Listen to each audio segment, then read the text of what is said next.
as we bring on our good friend, voice of the Orange, Matt Park, at 1:30 on a Thursday, even though it's a bye week. Always great to have you on, Matt. How are things? Good, guys. How's it going? Matt, before we get into sports, we had the guy from the Toy Hall of Fame on, and balloons are on the list. Sand and stick are already in. Of those three, which is the Harold Baines of toys?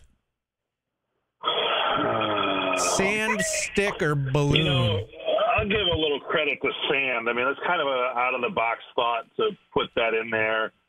Everybody plays in sand at one point.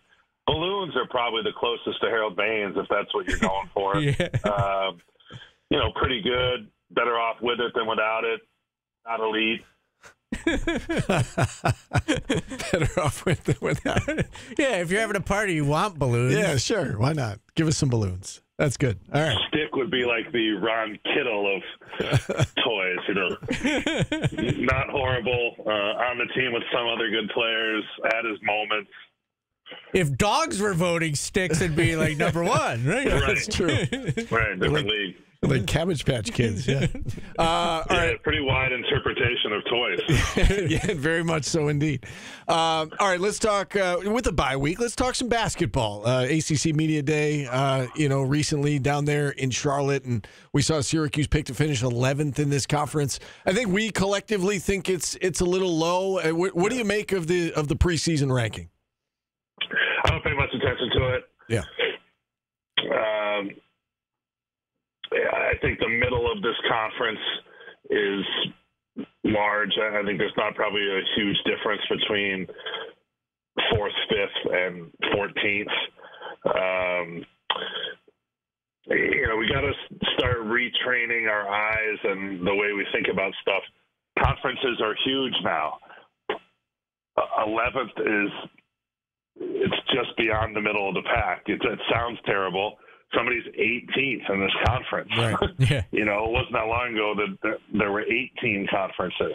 And so it sounds weird to think that you could have some of these numbers or bad records that pop up. It's not a ringing endorsement or anything like that, for sure. I mean, I don't think anybody's doing jumping jacks over being 11th, but I don't think it matters much. It's a starting point, not likely to be their ending point. How difficult is it for you now when you're voting in a situation like this with the transfer portal? Like, it's hard to even know the Syracuse team, let alone every other team in the league. I'll be honest with you. Here's how I did the vote. They asked me to take part in the voting. I don't recall. I don't think I've ever been asked to do it preseason before. I've done the postseason for years. I forgot about it, kind of knew it was there. Okay, yep, it's due. I thought it was maybe due Sunday at noon. So at 10:30 on Sunday, I'm in a panic. Oh, shoot, I got to do that. Then I realized, I got a whole other day. Then flash forward to 10:30 on Monday, I panic. Oh, my God, I got to get that done. And I looked at the computer for about 90 seconds and did it. I mean, I just don't take it that seriously, so it's hard. It's all guessing. People know Duke has probably the best players in the league. Duke, Carolina, at the top, a little separation. And then, I think the way it shook out is pretty close to what I had. I'm sure I had Syracuse over a couple of the teams that are ahead of them in the poll now, but I'm not going to quibble with it. Just kind of looking at it now, it's about right. And let's play the games. It's a lot more important. Yeah, and a lot of people, we talk about it on the show because it's talk radio and that's what we do. But fans want to know: is this team better than last year's team? Obviously, you lose Judah Mintz. You had some departures from last season. Malik Brown among them that decided to go to other schools. But it feels like, this roster fits together, got a lot of nice pieces here. What do you think? Do you think this year's team will be better than last year's team? I do, largely because I think they're probably going to be more of a team. I think they've been brought in purposefully by the coaching staff.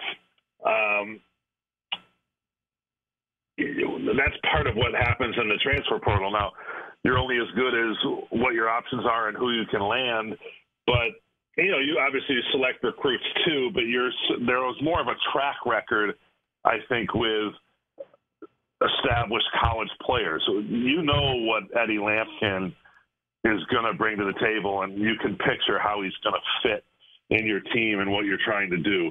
And go down the list with the other acquisitions. I think they're kind of handpicked by the head coach with a template in mind of what he wants to do. He wants to get in versatile players that can all pass, shoot, and dribble, that get along with one another, that share the ball, that get up and down the floor, that play defense. And I think that's kind of what he's crafting.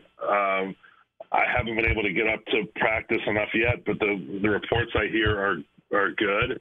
And, that's what I think it is. So, they're going to hover in that same neighborhood. I think they'll be at least slightly better than last year. I brought this up on the air, and it'd be hard not to, but, you're hoping this team isn't quite the group of personalities they had last year, and it's more of a team, right? Yeah, and I think that it gives kind of a misnomer about this team or the past. There weren't a lot of bad guys there necessarily.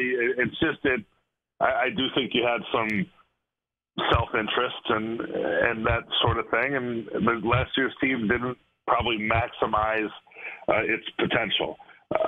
I think this year's team is just, like I said, kind of crafted more to maybe be more of a team. There isn't probably the explosive superstar in the way that Judah Mintz had the ability to take the game over.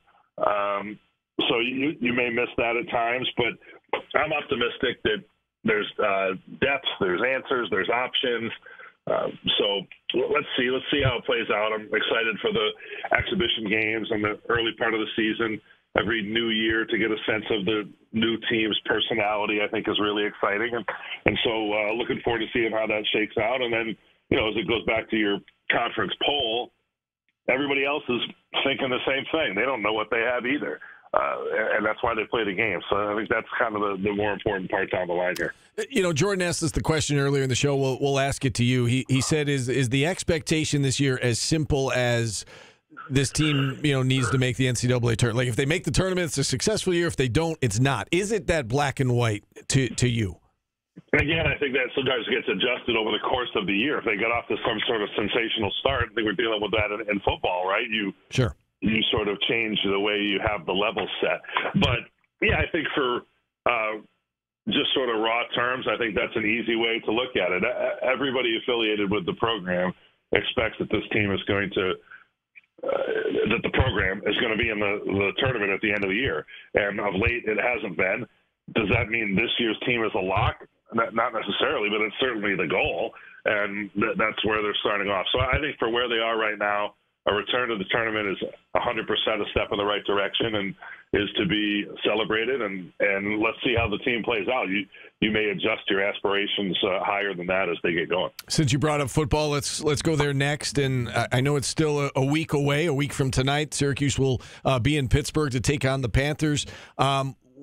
Just casual observations. I know you probably haven't, been able to delve too deep into the Panthers at this point, but what stands out to you about this team that's undefeated and, surprisingly seems like they're one of the better teams in the ACC conference?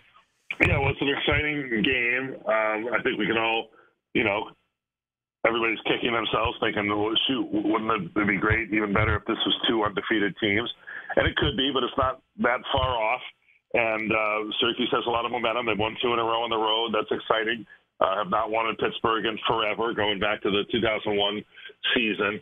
Pitt is similar in that they have a transfer quarterback in who's doing big things for them. They run the ball. They play defense in the Pat Narduzzi style. They're not beating themselves.